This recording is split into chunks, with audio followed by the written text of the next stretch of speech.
Howdy. Howdy. When I say howdy, you say howdy. Howdy. Howdy. All right, good. Are you thank you, brother. What year? 2004. All right, 2000, but it almost took me until 2004, so I got a couple Aggies. Anybody else? Just curious? All right. So when? 2011. My wife was 2011, so you do the math. I was 2000. How much older am I than my wife? It's not hard. What's really neat coming from Texas A&M or from Texas, and I get to travel and speak all over, especially to young Catholic professionals, is saying howdy when you start, because if I say howdy, you say Howdy. and it's like a really polite way to say shut up, I'm talking. So howdy, everybody. I am so thankful to be here tonight. I do have a Britney Spears mic. This is my first time to ever do this. In a little while, you'll find out why it's dangerous for me to have this microphone. Being here is really special for me, both as a member of the National Board, but more importantly, as a young Catholic professional. I turned 39 in June, so I'm living out this last year of my membership strong. I'm going to every meeting I can. This has been such an awesome ministry to be a part of, and I'm just thankful to be with y'all tonight. I'm going to say a lot of things tonight. I'm going to throw stories at you. Some of them I already have planned, some of them I don't. And I'm going to ask you for one thing, and it's that you get one thing. I'm going to cover a lot of topics. I'm going to challenge you. I'm going to laugh, and I'm going to share some vulnerable things about myself. I just want you to find one thing that connects with you that you can take with you tonight, okay? Sound good? All right, let's start off. I'm glad I was going to introduce all these guests. I am so thankful. I want to meet everybody from New Orleans. I got stuck talking to all my peeps from Dallas that I haven't seen in a while. Afterwards, besides getting my phone back from Alexa, I'm going to focus on y'all. So, when I was 22 years old, I graduated from Texas A&M University, and I was working for a small company called Frito-Lay. I'm the youngest of 4 kids. We'd all gone through A&M. So it was a pretty big deal that I ended up in a Fortune 500 firm like this. But I was probably in the wrong spot. I was running 3 lines of manufacturing product. In fact, my business card said I was a corn resource. I was single, working in Rosenberg, Texas, which I promise most of you don't know where that is. And when I'd meet a young lady and I told her I was a corn resource, boy, the dates were lining up. I didn't like my job, but I liked Frito-Lay. And on my 1 week of vacation, I went to New York City. I saw a bunch of shows. I was visiting friends that had moved up there. And everybody said, hey, you should finish off your trip by going to this really cool off-Broadway show where they tell the story of Midsummer Night's Dream entirely through disco music. And then when the show's done, it turns into an all-night disco party. So dress the part. You're going to be entering almost like a Studio 54 atmosphere. And if you know the story of Midsummer Night's Dream, there's drugs and love triangles and a whole lot of people in this enchanted forest. It's a really, really neat story. So I went to it and it blew me away. And during the pre-show, one of the cast members, if you've been to an off-Broadway, they're very interactive, pulled me up on a stage. I was a very young Catholic professional at the time. So in my brazen pearl snap 70s shirt, I unsnapped my shirt and I danced around and I re-snapped my shirt and I high-fived the character and I went on with my life. And when the show ended, this woman came up and said, I'm the general manager. This is the stage manager. Would you ever audition for this show? I said, ma'am, I'm a corn resource. So, of course, the internet was new. Email was kind of new. We kind of said we would stay in touch, and I thought that was really sweet, but we'll see. Well, we did email, and about 3 months later, I called in sick to work. I flew up to New York, and they auditioned 300 men for a spot that had opened up. Then they gave me a private audition that afternoon. In fact, they were using words I've never heard of because I've never been through any dance instruction in my life. So they go through that whole thing, and then they put me in a character outfit and tell me to do the first 30 minutes of the show before the choreographed portion starts. They tell me what song to sneak out during, and then I could watch the rest of the show after I got changed. I did it. I was standing there. The 14 creators of the show, including a woman who's won a lot of whatever you win for being on Broadway, Tonys, is there. She's actually really famous. When I say her name, people are like, whoa, and I'm like, yeah, I know her. They watched me audition and then come up and said, you got the spot. When can you start? Well, nobody in my family knew I was in New York, so I said, well, I got to quit my job and sell my car. I need to put my stuff in storage, and I should probably tell my parents I came here. So 2 weeks. So I did it, and I went home to Texas, and I called my parents, and my mom answered, and she goes, hello, and I said, hey, Mom, think you can get Dad on the phone? And I heard that, oh, no. I said, Mom, Dad, I've been in New York City. I'm quitting my job at Frito-Lay to move to New York to be a disco fairy. And I did, and it was incredible. I spent almost a year dancing off Broadway in a show that ran for 7 years and still runs outside of Harvard today in Boston at the Art Theater. This show was crazy. And so we were in parades on Fifth Avenue. We were dancing in the Hamptons. I met a bunch of celebrities. Stick around afterwards and I'll tell you some stories, but it was wild, okay? But the reason my parents did that exhaustion, that, oh no, why am I getting Dad on the phone, is because I've made that phone call several times in my life. And I flash back to when I was 19 and I was starting my sophomore year at Texas A&M. And I did the same thing. I said, Mom, will you get Dad on the phone? And when they got on, I said, I just spent the last night in jail. I was driving while intoxicated. I was guilty of the crime. In fact, there's parts of the night that I don't even remember prior to getting in the car. And it wasn't, I even told him, it wasn't my first time to make this offense. It was my first time, and by the grace of God, it was my first time to get caught, and luckily I had not been in an accident to hurt myself or worse, hurt somebody else. It was such a fascinating experience for me because I was one of those people that was acting invincible, drinking for ridiculous reasons, and kind of taking life to the extremes and acting like I was in control. And I felt that I was given this amazing gift that night in jail because I remember I wasn't even looking in a mirror, I was looking in a paper towel dispenser. And even in an inebriated state, telling myself, this is it, I get to kill the old self and start over. And so even though I had to go through a ridiculous amount of punishment, when I was glad to take it on, but you're talking zero tolerance in Texas had just gone into effect, I pled guilty as soon as I could. It wasn't even about courts and punishments anymore. It was about what happened internally that night. And it was that I was going to commit myself to spending the rest of my life being a better person and to finding ways to build who I was so that I could contribute to others. And that happened. I mean, the first year of that experience was me figuring out how to have fun without being in a party atmosphere. It was figuring out that I actually liked reading, and playing music was fun, and working out was fun, and going to a party and not having to drink until I blacked out. In fact, I wasn't drinking at all for several years, was still a lot of fun. And then the coolest thing happened. I went to a room not unlike this on November 11th of 1998. I was now getting close to the end of my first semester of my junior year. It was a Mothers Against Drunk Driving victim impact panel. This woman passed a picture around. Her daughter had been killed when she was in high school, and it looked just like a girl I went to high school with, and I thought, what's the difference between me and anybody who's killed someone in a drunk driving accident? And the answer is nothing. The answer is that I was given a chance to keep going, and I'm not in jail. Other than that, no difference. And so I committed. In fact, I didn't even commit. I will tell you that I knew what chair I was sitting in, I know what time, I know the temperature of the room, because I was hit like a lightning bolt.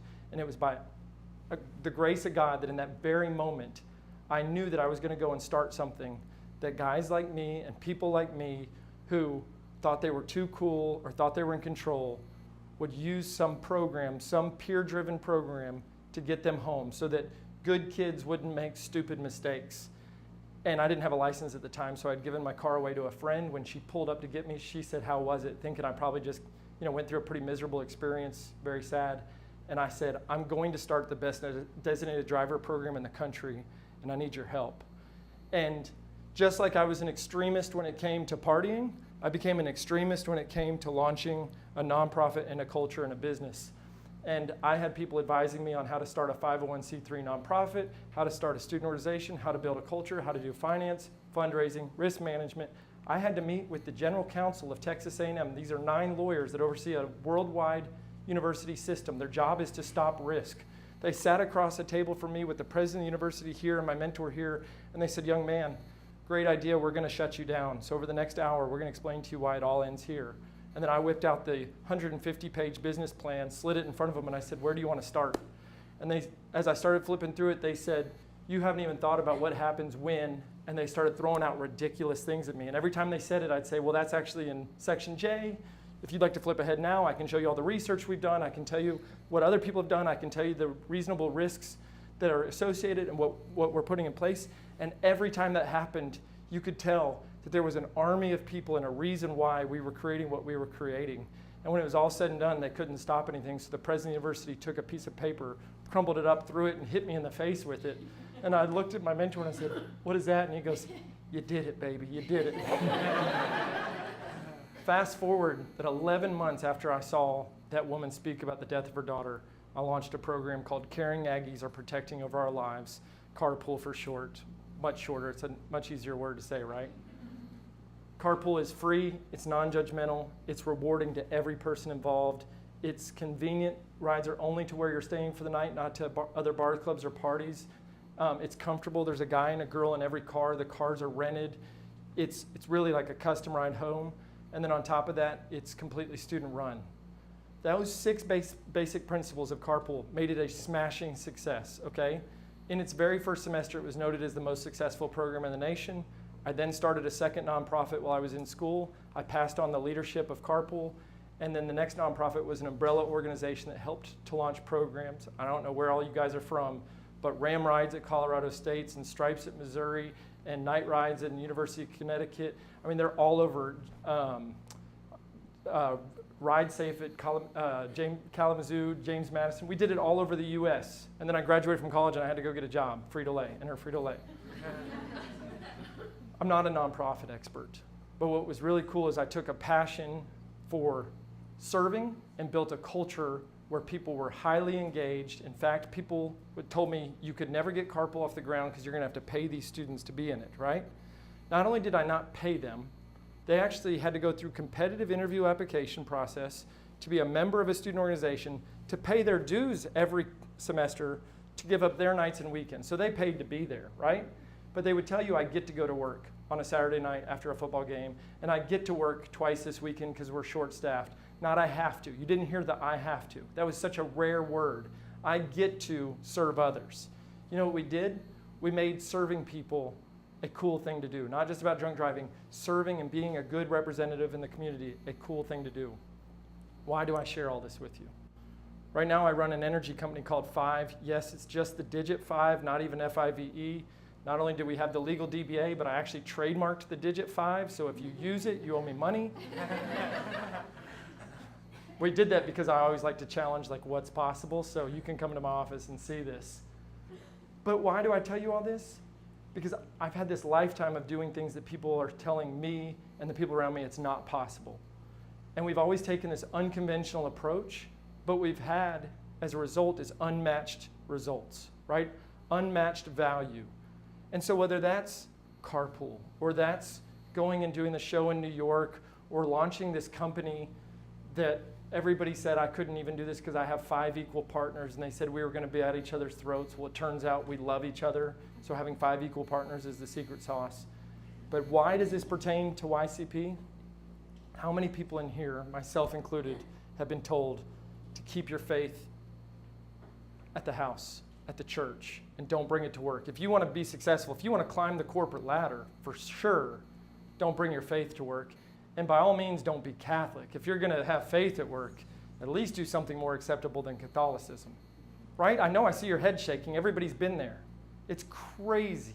But we adopt that because there's not enough of us standing up and saying, actually, it's quite the opposite. And so I want to talk to you for the rest of the tonight and give you 5 examples. And by the way, you just heard it 5. You owe me money every time I say 5. Of what it means to work and witness for Christ and examples in my life, okay? And I want you to hear this really clearly, that the more bold I was about who I am and wasn't hiding it, the more success I've had. So let's start with number 1. Number 1 is I want to talk to you about what my real job is. You heard all this stuff about a chief culture officer. Most people have no idea what that is. I've probably met 2 of them in my life. My job is to be a husband and a father. Father, you lined it up so perfectly talking about your reflection. My vocation is to be a husband and a father first. And that's not a conditional vocation. I have an amazing wife who meets me in all that we do, but even if she didn't, I'm to give 100% to her and not make it conditional that if I do this, you do that. I just give and give and give because I love her so much. And for all the men in this room, I want you to embrace this concept for a second. Being a man means sacrificing the you for the them when it comes to your wife and your kids. My goal in all of my business and all of my life is to carve a path and lead a direction for my wife and my children to get to heaven, period. I have a cool job in America, right? I get to go give speeches and talk about leadership, and I fly around all these cool cities that actually travel's really boring and I can't stand it, but it sounds good. But energy and this job and my title and the money and whatever, none of it defines me. If it all went away tomorrow, I'm a father, a husband, and I'm a Catholic man of God who is doing my absolute best to get to heaven and bring my whole family with me. Okay, the rest of it is just the thing that I do during the day. It's a way that I contribute to society. It's a vocation where I get to take some of my talents and contribute back and hopefully help people, but my job is to be a husband and a father. You said it, right? After 6 months, does the honeymoon go away? It doesn't, so don't let it happen.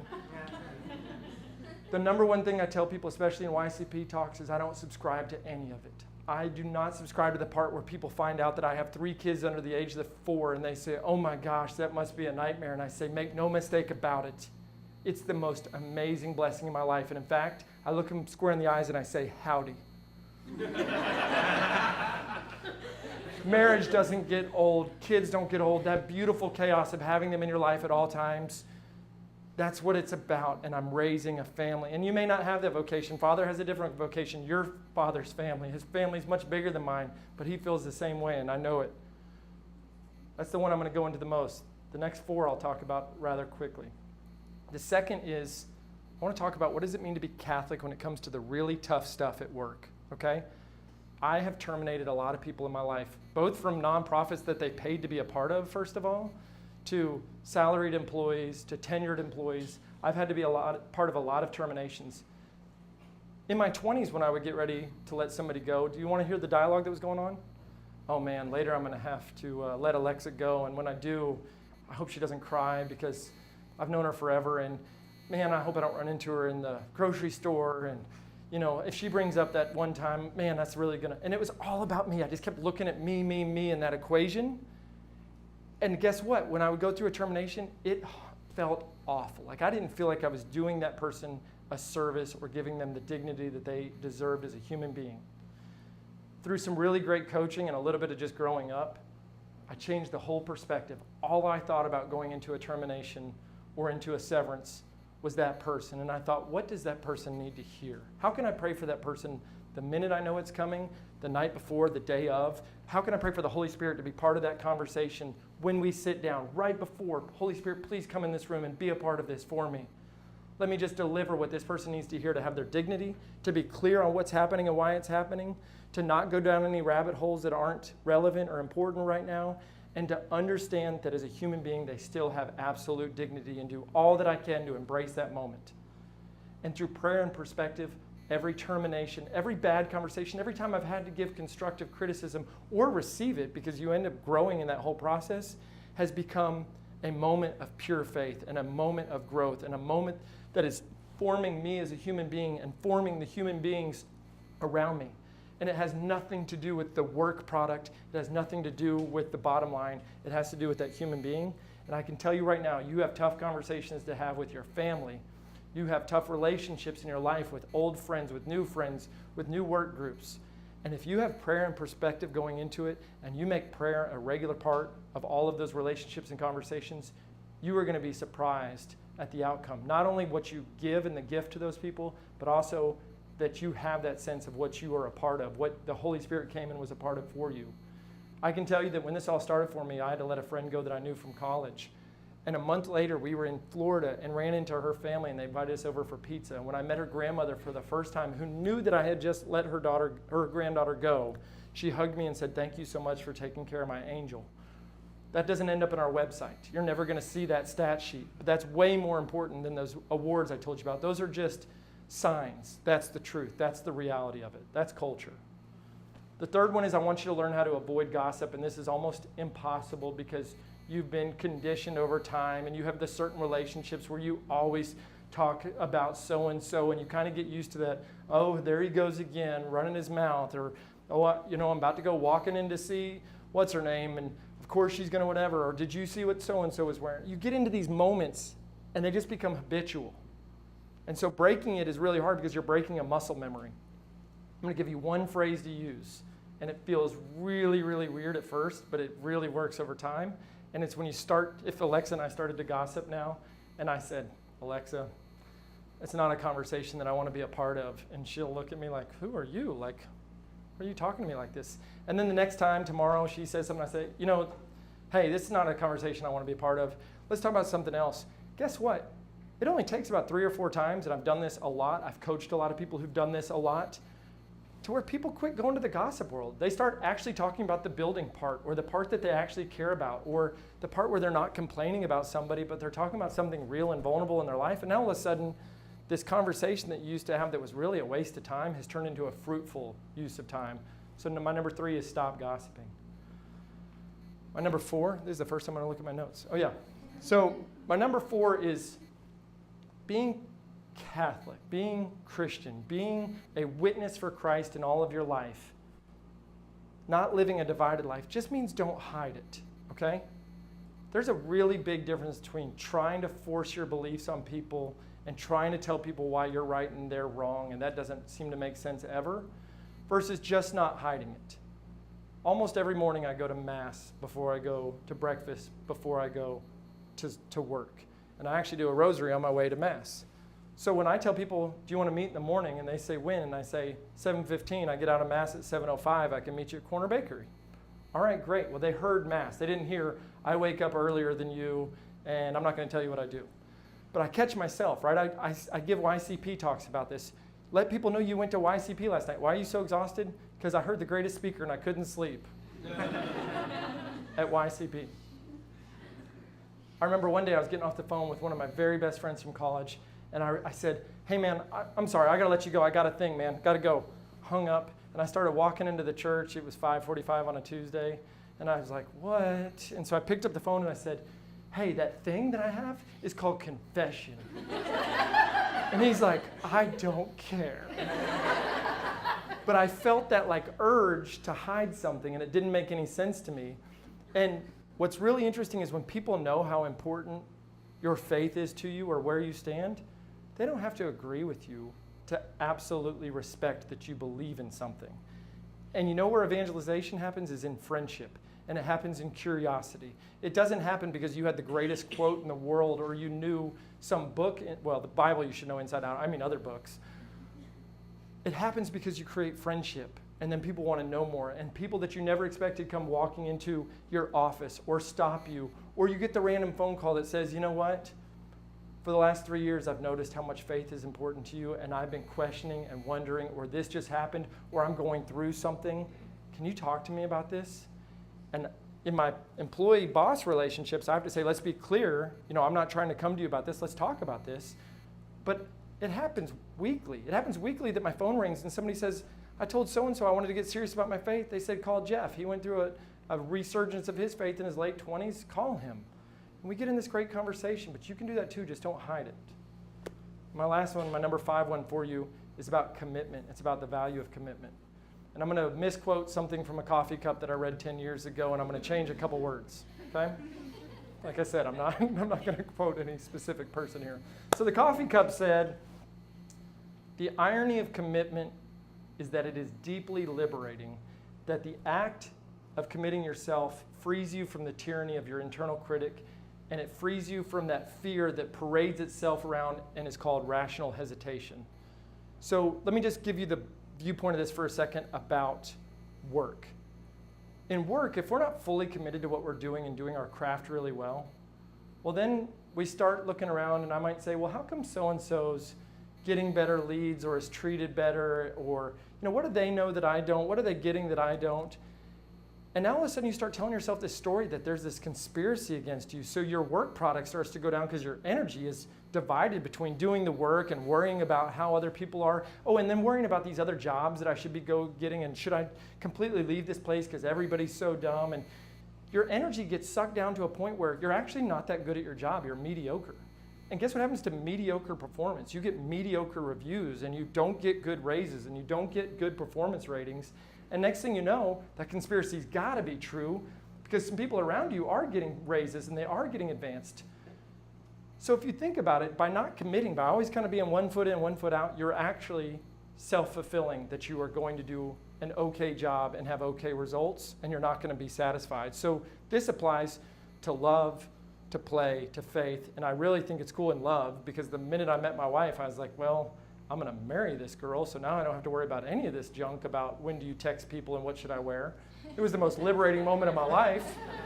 4 months later, I told her we should go on a date because we were supposed to get married. She said, okay. On our first date, I said, you ought to watch the Gilmore Girls because we're going to name our first daughter Lorelai. She said, cool. Lorelai turns 4 next month. So you see, this is all working out really well.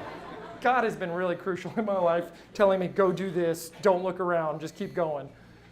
But think about this from a faith perspective. When we sit here and we want to know everything, we want to question everything, we want to figure out what parts of the Catholic teachings of these people who are way smarter and figured this out a long time ago, which parts of those are going to really actually matter to me in 2017 in America? So then we start to get into this world where, oh, I kind of believe this, but I don't believe that. And you know what? Your faith becomes mediocre. Your faith doesn't go deeper. You certainly don't get into that spiritual depth that Father was talking about. So if you think about this, the minute I realized that the Eucharist is the body, blood, soul, and divinity of Christ, I can't stand missing daily Mass, and I will never miss a Sunday Mass. Why would I ever miss, whether it's a foreign language or the worst priests or they're going to raise money, why would I ever miss that moment, right? The rest of it is just some stuff that I can learn from and glean from and take my one thing, but that, I get to have the Eucharist. Why would you ever miss that? Why don't you believe it if you don't? What about life, right? What about the sanctity of life from natural birth to natural death? When you actually believe that, and you know what that is, why wouldn't you speak up for everyone who can't speak? Why wouldn't you step up for everyone who can't step up for themselves? And why wouldn't you let people know what you do and don't agree with, both with your pocketbook, with your time and energy, with who and what you're willing to do business with? And I'm willing to get fired. I'm willing to lose it all to live up to the faith that I believe in and the truths that I believe in about the sanctity of life. And you can go into what the confessional is. You can go into every bit of the magisterium. When you believe this stuff, guess what? That full commitment is the most liberating moment of your faith, because now I'm going to get evangelical with you. You get to have a relationship with Jesus Christ.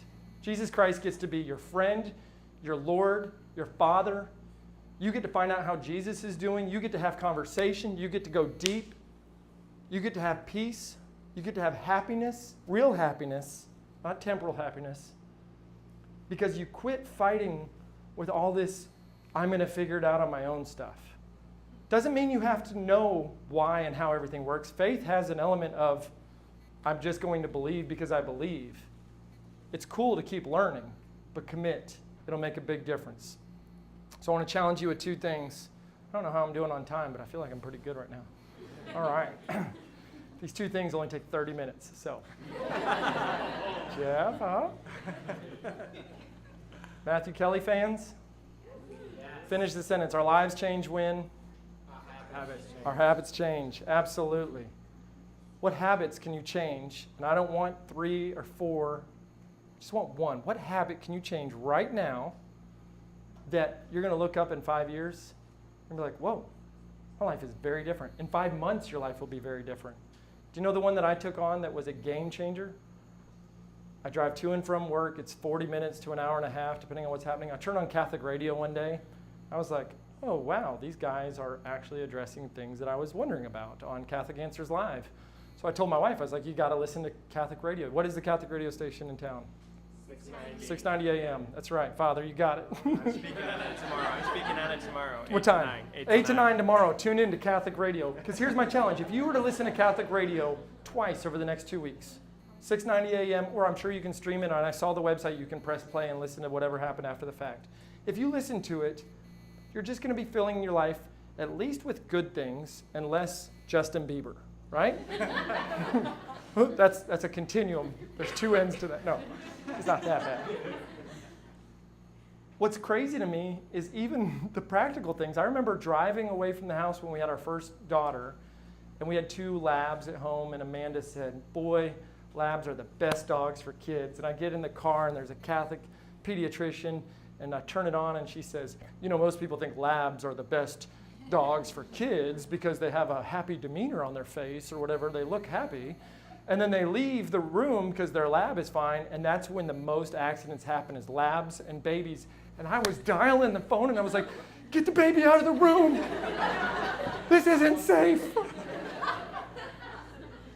So you'll be surprised what you learn on Catholic radio. As a side note, in giving YCP talks I've actually had a chance a couple times to get interviewed on Catholic radio, and one of them went so well that it was done. The manager of the North Texas station and I said, you know what, someday it'll probably make sense for me to go on air and have a show, and I said I would love to do that. After the YCP conference a year ago, my wife and I were praying. I said, I'm going to start speaking about faith a lot more. I'm going to amp it up. But our prayer was, let's try to minimize how much time I'm away from the family. Not a lot of overnights.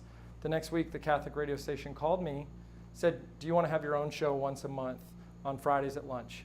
And I said, okay, go on. They said, oh, by the way, we moved our studio. They moved into the building next door to my office. So next Friday at lunchtime, I'll put on my backpack and I'll walk over and I'll go on air. I don't know how many people listen. I took one of my friends / coworkers / original YCP members who runs evangelization for YCP Dallas maybe, and made him my call screener, now my co-host. And my guest next Friday is none other than the Rich Kelly. Face for radio, voice for radio. I don't know how you say that. Both. Face for radio, thank you. That sounds real flattering. That sounds real flattering, Jeff. If you ping me or you follow me or we connect on Facebook, you'll see me post it. You can listen to The Rich Kelly next week. But what's so funny is my love for Catholic radio turned into I'm now on Catholic radio. You don't need to go that far. Just listen to it a couple times. I'm just giving you a habit you could change. If it's not that one, pick another. My second challenge, a little bit deeper, is find one thing to commit to. Right? Do you go to Mass every Sunday? I hope you do. If you don't, just start there, please. Go recognize that you are given this opportunity to partake in the Eucharist every Sunday. Go. If you've never been to daily Mass, try that out once a week. It's phenomenal. It's a game changer. Right? Maybe you haven't been to confession in forever. Say that you're going to go 4 times this year. That's a huge step forward. And, get an accountability partner to help you through it. Maybe it's scripture. Maybe it's prayer. Maybe it's the rosary. Maybe you've never prayed the rosary and you're intimidated by it. You got an iPhone. Just download a rosary app and press play. Eventually, you're going to be like, hey, this is pretty cool. Like, when I'm praying the rosary, a lot of clarity and peace and comfort comes to me. Pray the rosary. Don't do all 10 at once if you're at 0. You will burn out. But do one of them, right? Commit to one of them. And I think you're going to find that the joy that comes from doing that one will lead you to the next and will lead you to the next. And don't for 1 second think that your background or your knowledge or your experience or your sins is preventing you from holiness. We are all called to holiness. So be bold. Tell anybody who wants to bring you down howdy, and live your Catholic faith 24/7. Thank you so much.